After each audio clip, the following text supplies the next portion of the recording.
नमः शिवाय। नमस्कार प्रिय दर्शकों, हाजिर हूं मैं पंडित ब्रजेश वशिष्ठ एक बार पुनः आपके बीच में कुछ नया लेके।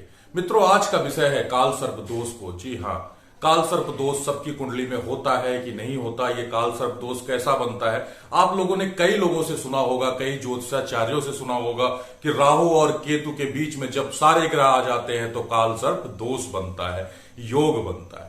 लेकिन रियल में काल सर्प दोष है क्या? क्या रियल में सर्प दोष ही काल सर्प दोष है? नहीं, काल सर्प दोष का मतलब होता है श्रापित दोष। हमारे ज्योतिष शास्त्र में कहीं पे भी काल सर्प दोष का वर्णन नहीं आया है, लेकिन ये काल सर्प दोष लोग कहते हैं कलयुग में चल चुका, पैसा कमाने का जरिया हो चुका है। ऐसा कुछ भी नहीं है। काल सर्प दोष का मतलब ही होता है श्रापित दोष। वो श्रापित दोष है क्या? सर्प क्या है? सर्प को सब जानते होंगे, अगर नहीं जानते तो मैं बता दूं, सर्प अपने ही बच्चों को खा जाता है। तो काल सर्प दोष का निर्माण अगर आपकी कुंडली में है तो आपके पितृ आपके ही भक्षक बन जाते हैं, आपके पितृ आपको ही खाने लगते हैं। तो आपका प्रोग्रेस कैसे हो सकता है? ये काल सर्प दोष क्या है? और कुंडली में ये 12 प्रकार के काल सर्प दोष इन 12 खानाओं में बैठे हुए राहु और केतु के कारण होते हैं। हो सकता है राहु और केतु के बीच से एक आध दो ग्रह बाहर भी निकल जाए, पर उन ग्रहों की स्थिति क्या है? क्या उन ग्रहों पर भी राहु और केतु की दृष्टि पड़ी हुई है? तो जी हां, आप तब भी काल सर्प दोष से पीड़ित हो सकते हैं। हां, योग भी होता है। ये योग लता मंगेशकर की कुंडली में भी था, लेकिन 7th हाउस का ये काल सर्प दोष लता मंगेशकर जी को भी विवाह से विमुख रखता है। वीडियो को पूरा देखिएगा, इसमें आज हम बताएंगे कि काल सर्प दोष कितने प्रकार का होता है और किस काल सर्प दोष के कारण जीवन में हमें क्या परेशानियां उठानी पड़ती हैं। अगर आप भी उस परेशानियों से जूझ रहे हैं तो अपनी कुंडली स्वतः देखिए ना प्रभु, और इस काल सर्प दोष से मुक्ति पा जाइए। एक चीज मैं और बताना चाहूंगा, कुछ उपाय जो मैं अगले वीडियो में बताऊंगा कि इन काल सर्प दोष का उपाय क्या है। साथ साथ मैं आपको एक चीज और बताने जा रहा हूं। अगर आप काल सर्प दोष से पीड़ित हैं, अगर आप इस दोष से पीड़ित हैं, तो एक तरह से मान के चलिए अगर आपके शरीर में कहीं कोई इन्फेक्शन होता है और आपको रोग होता है, तो वो रोग तब तक नहीं ठीक होता जब तक वो इन्फेक्शन नहीं ठीक होता। कुछ भी होगा तो वो इन्फेक्शन बढ़ता जाता है। ऐसे ही अगर आपकी कुंडली में काल सर्प दोष है तो सबसे पहले इसका निजात करिए। अगर ये नहीं खत्म होगा तो आप कुछ भी उपाय करते जाइए, कुछ भी ठीक नहीं होने वाला है। कोई भी मंत्र पढ़िए, कुछ भी ठीक होने वाला नहीं है। अब आता है काल सर्प दोष और भगवान की स्थिति। लोग कहते हैं भगवान का मैं पूजन करता हूं, अर्चन करता हूं, वंदन करता हूं प्रभु का, तो मुझे काल सर्प दोष शांत कराने की क्या आवश्यकता है? मैं ये नहीं कह रहा हूं कि हर व्यक्ति को काल सर्प दोष की शांति कराने की आवश्यकता है, लेकिन आपको मैं बताना चाहूंगा, जब राम और रावण युद्ध हो रहा था और जब रावण ने राम को नागपाश से बांध दिया, तो लक्ष्मण कहते हैं प्रभु आपके बगल में मैं साक्षात नाग देवता खड़ा हूं, मैं साक्षात शेष नाग हूं और आप इस नागपाश से बंधे हैं, हम इस नागपाश से बंधे हैं, खोल डालिए इसे। तो भगवान राम ने कहा नहीं, हमें परंपराओं का पालन करना है लक्ष्मण, गरुड़ का आवाहन करो और गरुड़ मुझे इस नागपाश से मुक्त करेंगे। जब भगवान राम इस धरती पे आके, यानी जिसे आप पूजते हैं वो भी इन परंपराओं का पालन करते हैं, तो आप क्यों नहीं? है कुंडली में, उपाय करिए और अपने जीवन को सुखमय बनाइए, यही मेरा उद्देश्य है। आइए चलते हैं। ये कुंडली का भाव है, इसे देखते जाइएगा। प्रथम में राहु है, सप्तम में केतु है। मैं आपको इसके माध्यम से समझाने की कोशिश करूंगा। आप समझिए, देखिए कि आपका राहु और केतु कहां बैठा हुआ है और उसके बीच से कितने ग्रह बाहर निकले हुए हैं, या उसके बीच में ही सारे ग्रह है। अगर उसके बीच में है तो पूर्ण काल सर्प दोष बनता है।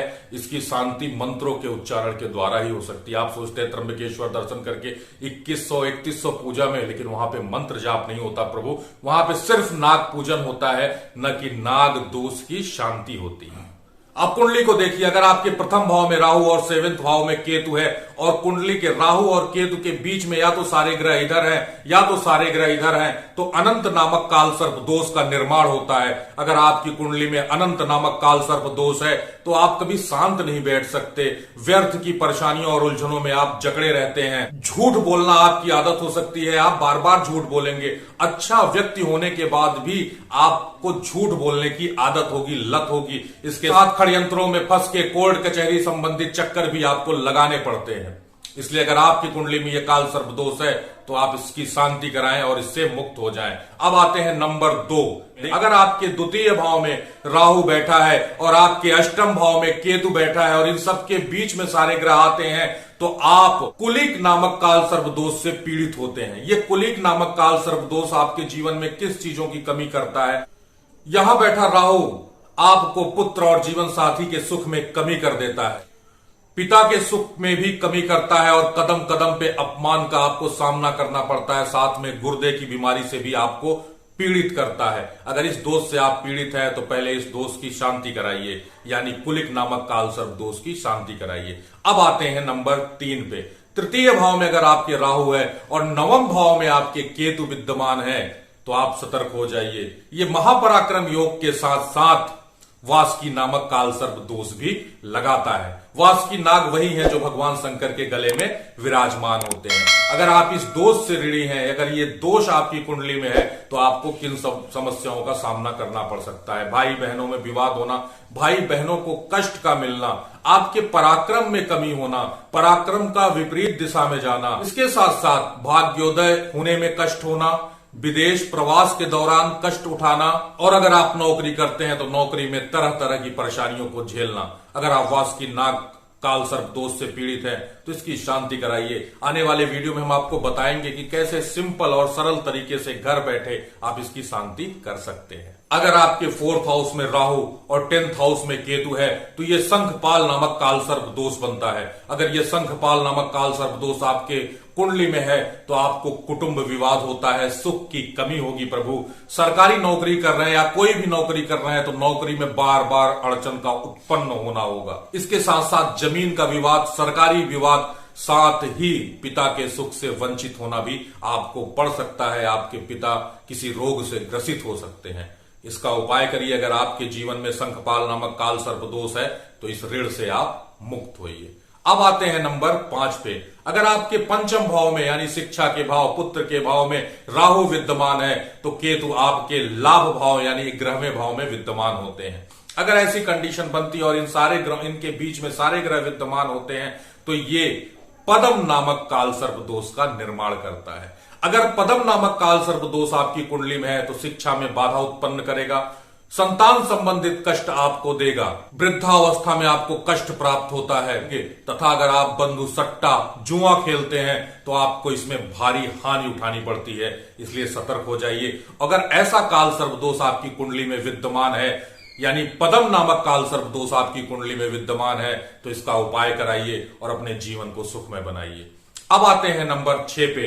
अगर छठम भाव में आपके राहु है और आपके 12वें भाव में केतु है यानी व्यय भाव में केतु है जो मोक्ष का कारक होता है, ऐसी स्थिति बनती है तो आपको महापद्म नामक काल सर्प दोष लगता है। यह महापद्म नामक काल सर्प दोष आपको रोगी बना देता है, तरह तरह के रोग आपको घेर लेते हैं तथा पैसा आपके पास टिकेगा नहीं, आएगा तो व्यय हो जाएगा। इसी के साथ पत्नी विरह और चरित्र हनन का कष्ट भी आपको सहना पड़ता है। अगर आपकी कुंडली में ये महापद्म नामक काल सर्प दोष है तो इसकी शांति कराएं और इससे ऋण मुक्त हों।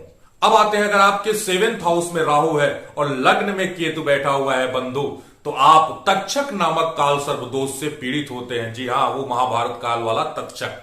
ये करता क्या है? 7th हाउस में राहु और लग्न में केतु आपको नींद की बीमारी दे सकता है, आपको चौंकने की नींद में आप चौंक जाएंगे। इसके साथ साथ शंका, शक ऐसी स्थितियों को उत्पन्न करता है। अगर ये आपकी कुंडली में बनता है तो आपको पत्नी से कष्ट होगा, पत्नी सुख से वंचित रहना पड़ सकता है, पैतृक संपत्ति आपकी आपसे छीनी जा सकती है या कहीं किसी चीज में नष्ट हो सकती है। एक बात आपको ध्यान देने की जरूरत है, अगर आप किसी छोटे मोटे भी दोष में पड़ते हैं, अगर किसी छोटे मोटे विवाद में पड़ते हैं तो आपको जेल जाना भी तय होता है।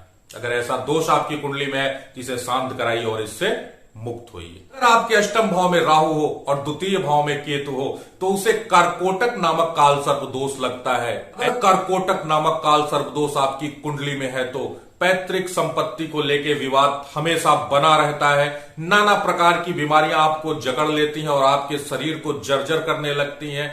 इसी के साथ साथ आपके भाग्य में भी ये बाधा उत्पन्न करती है।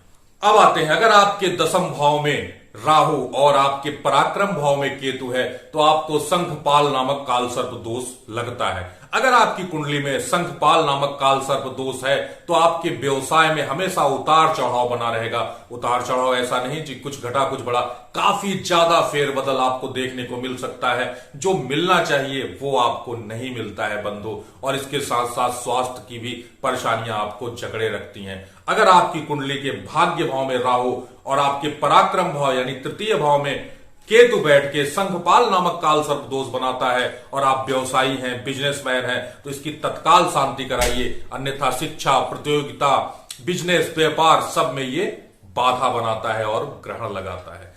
अगर आपके 10th हाउस में राहु और 4th हाउस में केतु हैं तो आपको घातक काल सर्प दोष बनता है। आपकी कुंडली में नाम से ही लग गया घातक नामक काल सर्प दोष। ऐसा कुछ है नहीं, ये घातक ये सब क्या है, ये सर्प के नाम है। अब इस घातक नामक काल सर्प दोष में हमें किन परेशानियों का सामना करना पड़ता है? हमारी संतान को हमेशा कुछ न कुछ कष्ट बना रह सकता है। हमारी संतान रोग से पीड़ित रह सकती है, उसे लंबी बीमारी हो सकती है। और दूसरा, माता पिता से आपको जल्द ही विमुख होना पड़ेगा, वो आपसे विमुख हो जाएंगे। ऐसी कंडीशन घातक काल सर्प दोष में बनती है। अगर ये काल सर्प दोष आपकी कुंडली में है, आप इनके ऋणी हैं, तो इसका निदान करिए और इससे मुक्त होइए।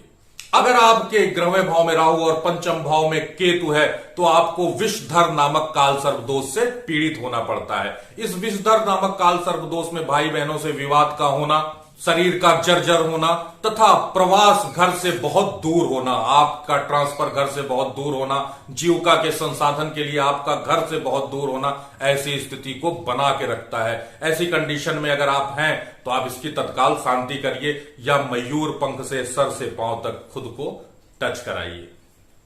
अब आते हैं, अगर आपके राहु 12वें यानी व्यय भाव में स्थित हो और केतु आपके शत्रु भाव में स्थित होते हैं तो शेष नामक काल सर्प दोष का निर्माण होता है।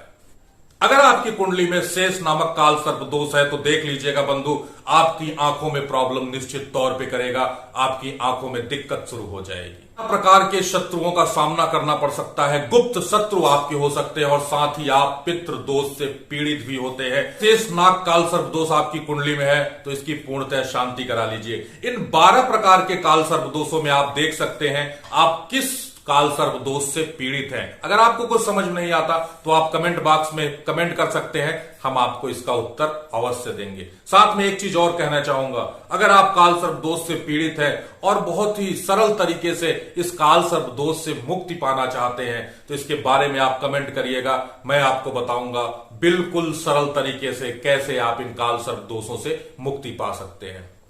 चलिए, इसी के साथ अगर प्रोग्राम अच्छा लगा हो तो लाइक और शेयर कर दीजिएगा, सब्सक्राइब कर दीजिएगा बंधु। इसी के साथ ओम नमः शिवाय, महादेव आपका कल्याण करें।